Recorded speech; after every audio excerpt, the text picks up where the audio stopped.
ಎಲ್ರಿಗೂ ಬೆಳಗಿನ ಶುಭೋದಯ.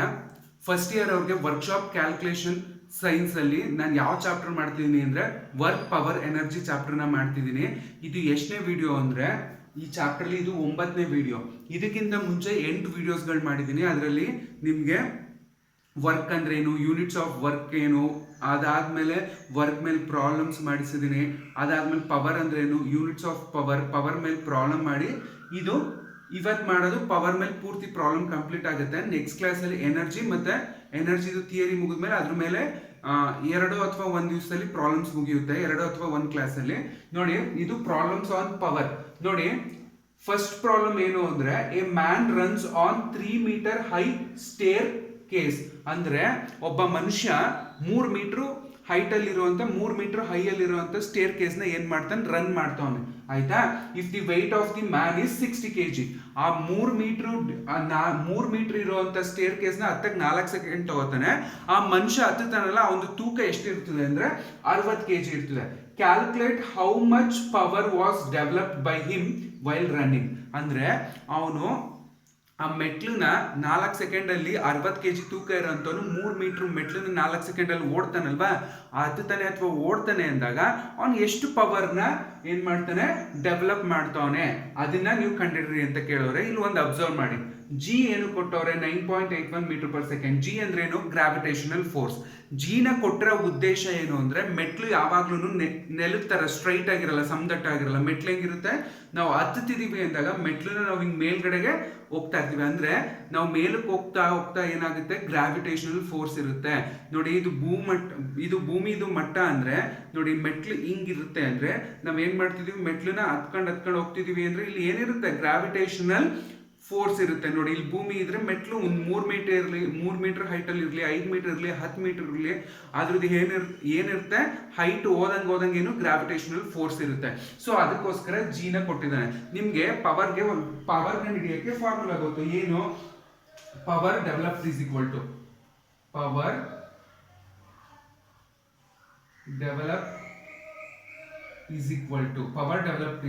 ಟು ಏನು ಅಂದ್ರೆ ಒಂದು force applied in KG into ನಾವು ಅದನ್ನ ಡಿಸ್ಟೆನ್ಸ್ ಅಂತ, ಇನ್ನೊಂದು into distance divided by time. ನೋಡಿ, ಇದು ಫಾರ್ಮುಲಾ. ಈಗ ಡೇಟಾ ಬರ್ಕೊಳ್ಳಿ. ಏನೇನ್ ಬರ್ಕೊತೀರಾ ಡೇಟಾ, ಏನೇನ್ ಕೊಟ್ಟಿದ್ದಾನೆ ನೋಡಿ. ಫೋರ್ಸ್ ಎಷ್ಟು ಕೊಟ್ಟಿದ್ದಾನೆ, ಫೋರ್ಸು ನಮ್ಗೆ ಎಫ್ ಎಷ್ಟು ಕೊಟ್ಟವನೆ, 60 kg ಕೊಟ್ಟಿದ್ದಾನೆ. ಆಯ್ತಾ? ಅದಾದ್ಮೇಲೆ ನೆಕ್ಸ್ಟ್ ನೋಡಿ, ನಮ್ಗೆ ಇನ್ನೊಂದು ವ್ಯಾಲ್ಯೂ ಡಿಸ್ಟೆನ್ಸ್ ಎಷ್ಟು ಕೊಟ್ಟವ್ರೆ, ಡಿಸ್ಟೆನ್ಸ್ 3 ಮೀಟರ್ ಕೊಟ್ಟಿದ್ದಾರೆ. ನೆಕ್ಸ್ಟ್ ಟೈಮ್ ಎಷ್ಟು ಕೊಟ್ಟವ್ರೆ, ಟಿ ನ ಎಷ್ಟು ಕೊಟ್ಟಿದ್ದಾನೆ, ಟಿ ಎಷ್ಟು ಕೊಟ್ಟಿದ್ದಾರೆ ನಮ್ಗೆ ಇಲ್ಲಿ 4 ಸೆಕೆಂಡ್ಸ್ ಅಂತ ಕೊಟ್ಟಿದ್ದಾನೆ. ಆಯ್ತಾ? ನೋಡಿ, ಫೋರ್ಸ್ ಎಷ್ಟು 60 ಇಂಟು ಡಿಸ್ಟೆನ್ಸ್ ಎಷ್ಟು 3 ಮೀಟರ್ ಡಿವೈಡೆಡ್ ಬೈ 4. ಓಕೆನಾ?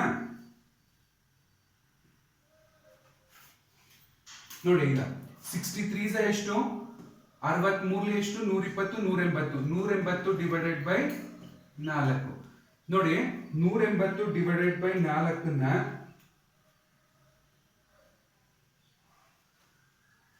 120 ಡಿವೈಡೆಡ್ ಬೈ 4 ಮಾಡಿದಾಗ ಎಷ್ಟಾಯ್ತು, 180. ನೋಡಿ, 180 ಡಿವೈಡೆಡ್ ಬೈ 4 ಮಾಡಬೇಕು. 63 ಎಷ್ಟು, 180 ಆಯ್ತು.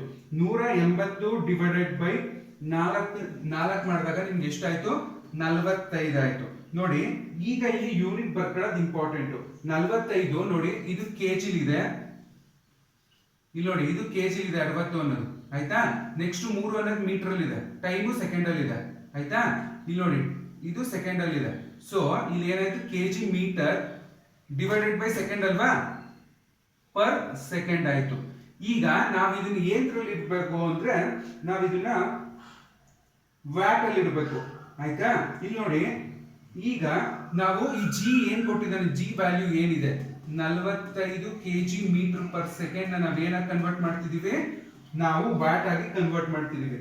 ಸೊ ವ್ಯಾಟ್ ಆಗಿ ಕನ್ವರ್ಟ್ ಮಾಡ್ತಿದೀವಿ ಅಂದ್ರೆ ಇದನ್ನ ನಾವು ಫಸ್ಟ್ ಏನ್ ಮಾಡ್ಬೇಕು ಅಂದ್ರೆ ಇದನ್ನ ಮಲ್ಟಿಪ್ಲೈ ಮಾಡ್ಕೋಬೇಕು. 45 ಇಂಟು 9.8 ಮಲ್ಟಿಪ್ಲೈ ಮಾಡ್ಕೋಬೇಕು.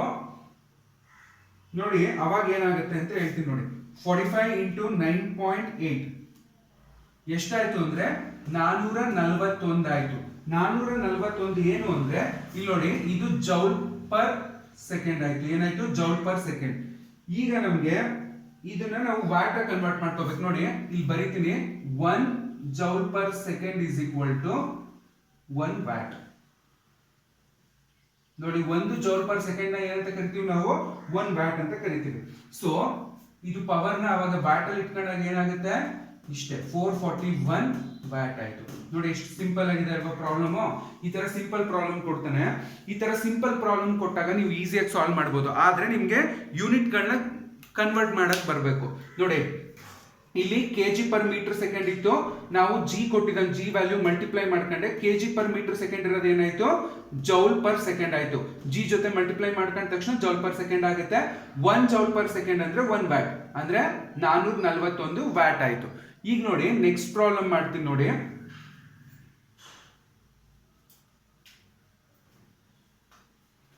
ನೋಡಿ ಎರಡನೇ problem. A pump can lift 1500 litres of water to 21 meter height in a minute.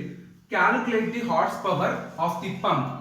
Weight of 1 liter water is equal to 1 kg. ನೋಡಿ ಇಲ್ಲಿ ಒಂಚೂರು ಅರ್ಥ ಮಾಡ್ಕೋಬೇಕು. ಏನ್ ಅರ್ಥ ಮಾಡ್ಕೋಬೇಕು ಅಂದ್ರೆ, ಅವನು ಲೀಟರ್ ಲೆಕ್ಕದಲ್ಲಿ ವಾಟರ್ ಕೊಟ್ಟವನೆ.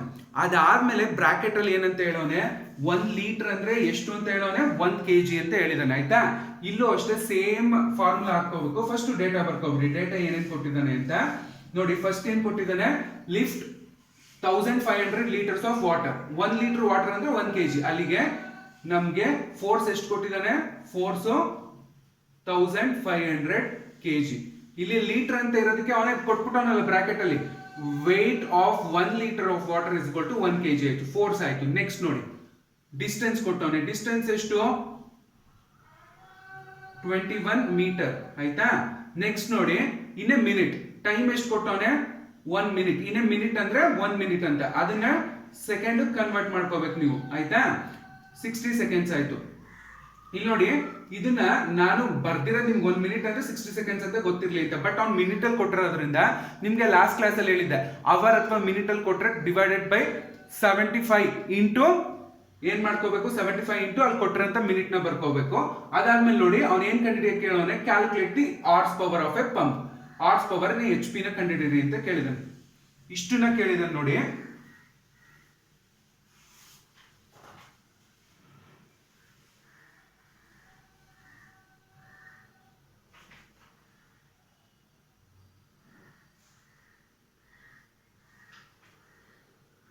ನೋಡಿ ಈ ಪಾಯಿಂಟ್ ಲಾಸ್ಟ್ ಕ್ಲಾಸ್ ಅಲ್ಲೂ ಬರ್ಸಿದೆ. 1 HP is equal to 75 metre 75 kg metre per second. ನೋಡಿ ಇದು 75 kg ಮೀಟರ್ ಪರ್ ಸೆಕೆಂಡ್. ಇದು ತುಂಬಾ ಇಂಪಾರ್ಟೆಂಟ್. ಏನಕ್ಕೆ ಅಂದ್ರೆ ಕನ್ವರ್ಷನ್ಸ್ ಗಳಲ್ಲಿ ಇದು ಸಖತ್ ಇಂಪಾರ್ಟೆಂಟ್ ಇರುತ್ತೆ. ಈಗ ನಾವೇನ್ ಮಾಡ್ಬೇಕು ಅಂದ್ರೆ ಸೇಮ್ ಇದೇ ಫಾರ್ಮುಲಾನ ತಗೊಂಡು ಅಪ್ಲೈ ಮಾಡ್ಬೇಕು ವ್ಯಾಲ್ಯೂಸ್ ಗಳನ್ನ. ಈ ಫಾರ್ಮುಲಾ ತಗೊಂಡು ಅಪ್ಲೈ ಮಾಡಿದಾಗ ನಮಗೆ ಏನ್ ಬರುತ್ತೆ? ಆನ್ಸರ್ ಸಿಗುತ್ತೆ. ನೋಡಿ ಹಾರ್ಸ್ ಪವರ್ ಅಥವಾ ಪವರ್ ಯಾವ್ದಕ್ಕೆ ಆದ್ರೂ ಇದೇ ಫಾರ್ಮುಲಾ. ಏನು? ಫೋರ್ಸ್ ಅಪ್ಲೈಡ್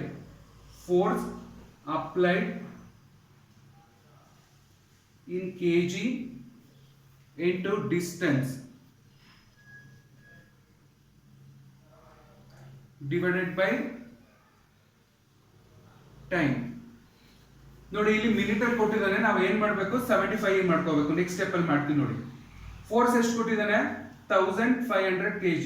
ಡಿಸ್ಟೆನ್ಸ್ ಎಷ್ಟು? 21 ಮೀಟರ್. ಟೈಮ್ ಮಿನಿಟ್ ಅಲ್ಲಿ ಇದೆ. 75 ಇಂಟು 1 ಮಿನಿಟ್ ಅಂದ್ರೆ ಎಷ್ಟು ಸೆಕೆಂಡ್? 60 ಸೆಕೆಂಡ್ಸ್ ಆಯ್ತು. ನೋಡಿ 1500 ಇಂಟು 21 ಎಷ್ಟಾಯ್ತು ಅಂದ್ರೆ 31,500 ಆಯ್ತು. ನೆಕ್ಸ್ಟ್ 75 ಇಂಟು 60 ಮಾಡಿದಾಗ ಎಷ್ಟಾಯ್ತು? 4,500 ಆಯ್ತು. ನೋಡಿ ಈ 2 ಕ್ಯಾನ್ಸಲ್ ಆಯ್ತು. ಸೊ 315 ಡಿವೈಡೆಡ್ ಬೈ 45 ಎಷ್ಟು ಅಂದ್ರೆ ನಿಮ್ಗೆ 7 ಆಯ್ತು. ಅಂದ್ರೆ ಈ 7 ಅನ್ನೋದೇನು ಅಂದ್ರೆ HP. ಎಷ್ಟಾಯ್ತು ಆನ್ಸರ್? 7. ಸೊ ನಿಮ್ಗೆ HP ಅಂದ್ರೆ ಹಾರ್ಸ್ ಪವರ್ ಎಷ್ಟಾಯ್ತು ಅಂದ್ರೆ 7 HP. Horse power of pump pump is equal to 7 HP. ನೋಡಿ ಈ ತರನು ಸಿಂಪಲ್ ಪ್ರಾಬ್ಲಮ್ ಕೇಳ್ತಾನೆ. ಆದಷ್ಟು ಈ ಪ್ರಾಬ್ಲಮ್ಸ್ ಗಳನ್ನ ತುಂಬಾ ಚೆನ್ನಾಗಿ ಪ್ರಾಕ್ಟೀಸ್ ಮಾಡಿ. ಏನಕ್ಕೆ ಅಂದ್ರೆ ಈ ಪ್ರಾಬ್ಲಮ್ಸ್ ಗಳು ತುಂಬಾ ಇಂಪಾರ್ಟೆಂಟ್. ನೋಡಿ ಇದನ್ನ ಇನ್ನೊಂದ್ಸತಿ ಎಕ್ಸ್ಪ್ಲೈನ್ ಮಾಡ್ತೀನಿ. A pump can lift 1500 litres of water to a 21 metre height in a minute. ಅಂದ್ರೆ ಒಂದು ಟ್ಯಾಂಕ್, ಈಗ ಮನೆ ಮೇಲೆ ಇರುವಂತ ಓವರ್ ಹೆಡ್ ಟ್ಯಾಂಕ್, ಅದು ಭೂಮಿಯಿಂದ ಮನೆಗೆ ಇರುವಂತ ಡಿಸ್ಟೆನ್ಸ್ ಎಷ್ಟು ಅಂದ್ರೆ, ಅಥವಾ ಬೋರ್ ಇಂದ ಆ ಮನೆಗೆ ಇರುವಂತದ್ದನ್ನ ಎಷ್ಟು 21 ಮೀಟರ್ ಇದೆ ಆಯ್ತಾ. ಅದು A pump can lift 1500 of litres. ಅಂದ್ರೆ ಆ ಪಂಪ್ ಏನ್ ಮಾಡ್ತೈತೆ ಅಂದ್ರೆ 1500 ಲೀಟರ್ ಆಫ್ ಲೀಟರ್ ಅಷ್ಟು ನೀರ್ನ ಏನ್ ಮಾಡ್ತೈತೆ 21 ಮೀಟರ್ ಹೈಟ್ ಅಲ್ಲಿ ಇರೋ ಟ್ಯಾಂಕ್ಗೆ 1 ನಿಮಿಷದಲ್ಲಿ ಫಿಲ್ ಮಾಡ್ತಾ ಐತೆ. 1 ನಿಮಿಷದಲ್ಲಿ ಫಿಲ್ ಮಾಡ್ತಾ ಐತೆ ಅಂದಾಗ calculate the horse power of the pump. ಹಂಗಾದ್ರೆ ಆ ಪಂಪ್ ಹಾರ್ಸ್ ಪವರ್ ಎಷ್ಟು ಅಂದ್ರೆ ಎಷ್ಟು HP ಅಂತ ಆಯ್ತಾ. ನೋಡಿ weight of 1 litre of water is equal to 1 kg. ಅಲ್ಲಿ ಲೀಟರ್ ಅಲ್ಲಿ ಕೊಟ್ಟಾಗ ನೀವು ಅದನ್ನ ಹೆಂಗ್ ಬರ್ಕತ್ತೀರಾ ಕನ್ಫ್ಯೂಸ್ ಆಗಬಾರ್ದು ಅಂತಾನೆ ಅವ್ನು ಏನ್ ಮಾಡ್ಬಿಟ್ಟವನೆ 1 ಲೀಟರ್ ಅಂದ್ರೆ 1 kg ಅಂತ ಕೊಟ್ಟಿದ್ದಾನೆ. ನೋಡಿ ಫಸ್ಟ್ ಫೋರ್ಸ್ ಎಷ್ಟು ಕೊಟ್ಟವನೆ 1500 ಲೀಟರ್ ಅಂದ್ರೆ 1500 kg, distance 21 metre, time 1 minute ಅಂತಾನೆ ಕೊಟ್ಟವನೆ. ಸೊ 1 ಮಿನಿಟ್ ಅಂತ ಕೊಟ್ಟಿರೋದ್ರಿಂದ ನೀವೇನ್ ಮಾಡ್ಬೇಕು, ನಿಮ್ಗೆ ಗೊತ್ತು 1 HP ಅಂದ್ರೆ 75 kg ಮೀಟರ್ ಅಂತ ಗೊತ್ತು, kg ಮೀಟರ್ ಸೆಕೆಂಡ್ ಅಂತ. ಸೊ ಹಂಗಾಗಿ ನೀವು ಈ ಫಾರ್ಮುಲಾ ಅಪ್ಲೈ ಮಾಡ್ಕೊಂಡಾಗ ಆ horse power of the pump ಎಷ್ಟು 7 HP ಪಂಪ್ ನ ನಾವು ಯೂಸ್ ಮಾಡಿದಾಗ 1500 ಲೀಟರ್ನ 21 ಮೀಟರ್ ಅಲ್ಲಿ ಇರುವಂತ ಟ್ಯಾಂಕ್ಗೆ ಎಷ್ಟು ನಿಮಿಷದಲ್ಲಿ 1 ನಿಮಿಷದಲ್ಲಿ ನೀರ್ನ ಫಿಲ್ ಮಾಡುತ್ತೆ ಅಂತ. ನೋಡಿ ಈಗ ಥರ್ಡ್ ಪ್ರಾಬ್ಲಮ್ ಮಾಡ್ತೀನಿ. ಇದು ಸ್ವಲ್ಪ ನಿಮ್ಗೆ ಡಿಫ್ರೆಂಟ್ ಅನ್ಸ್ಬೋದು, ಬಟ್ ಅದು ತುಂಬಾ easy problem. Third one,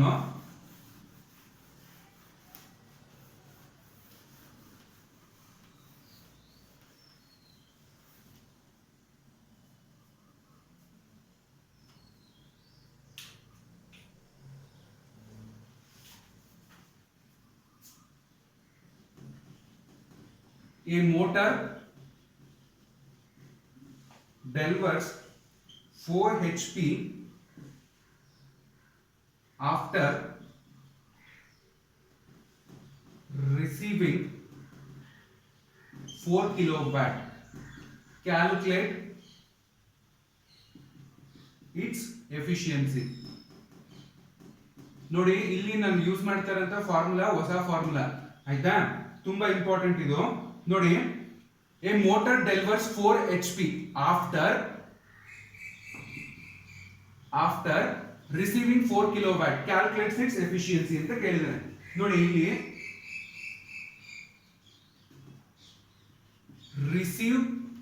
receive ಅಂದ್ರೆ ಏನು ಅಂದ್ರೆ, ರಿಸೀವ್ ಅಂದ್ರೆ ಮತ್ತೆ ಡೆಲಿವರಿ, ಈ ಮೀನಿಂಗ್ ಗಳನ್ನ ತಿಳ್ಕೋಬೇಕು. ನೋಡಿ ಇಲ್ಲಿ ರಿಸೀವ್ ಅಂದ್ರೆ ಇನ್ಪುಟ್ ಆಯ್ತಾ, ಡೆಲಿವರಿ ಅಂದ್ರೆ ಔಟ್ಪುಟ್.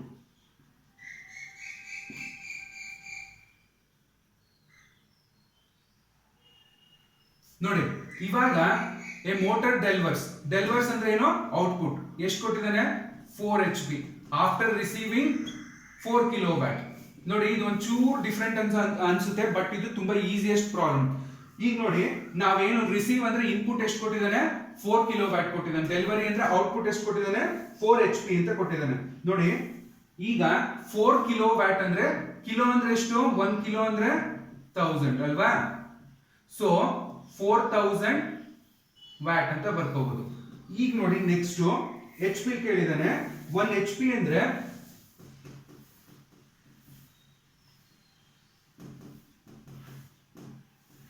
ನೋಡಿ 1 HP ಅಂದ್ರೆ ಎಷ್ಟು ವ್ಯಾಟ್, 735.5 ವ್ಯಾಟ್ ಅಂತ. ಅಲ್ಲಿಗೆ 4 HP ಅಂದ್ರೆ ಎಷ್ಟಾಗುತ್ತೆ ಅಂದ್ರೆ 4 into 735.5 ಆಯ್ತಾ.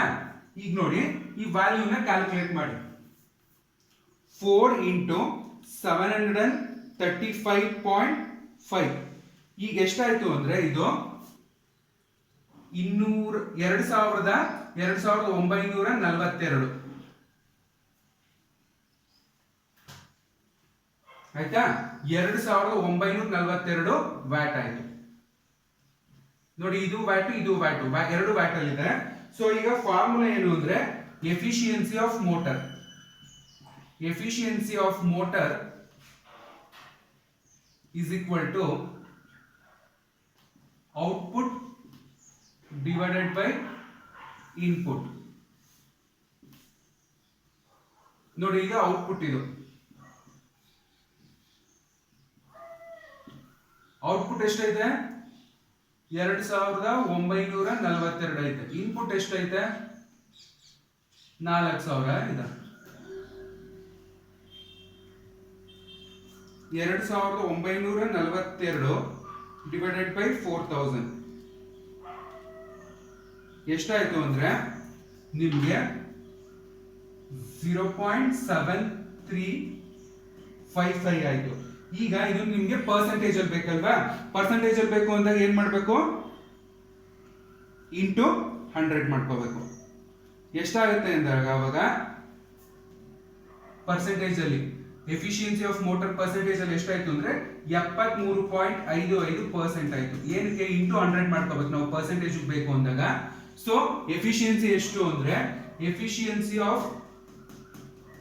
efficiency of motor is equal to 73.55% ಆಯ್ತು. ನೋಡಿ ಈ ಮೂರು ಪ್ರಾಬ್ಲಮ್ ತುಂಬಾ ಬೇಸಿಕ್ ಪ್ರಾಬ್ಲಮ್. ಈ ಪ್ರಾಬ್ಲಮ್ಗಳನ್ನ ಆದಷ್ಟು ವ್ಯಾಲ್ಯೂಸ್ಗಳನ್ನ ಚೇಂಜ್ ಮಾಡ್ಕೊಂಡು ಟ್ರೈ ಮಾಡಿ. ನೆಕ್ಸ್ಟ್ ಕ್ಲಾಸ್ ಅಲ್ಲಿ ನಾನು ನಿಮ್ಗೆ ಎನರ್ಜಿದು ಥಿಯರಿನ ಮಾಡಿ ಪ್ರಾಬ್ಲಮ್ಸ್ಗಳನ್ನ ಶುರು ಮಾಡ್ತೀನಿ. Thank you.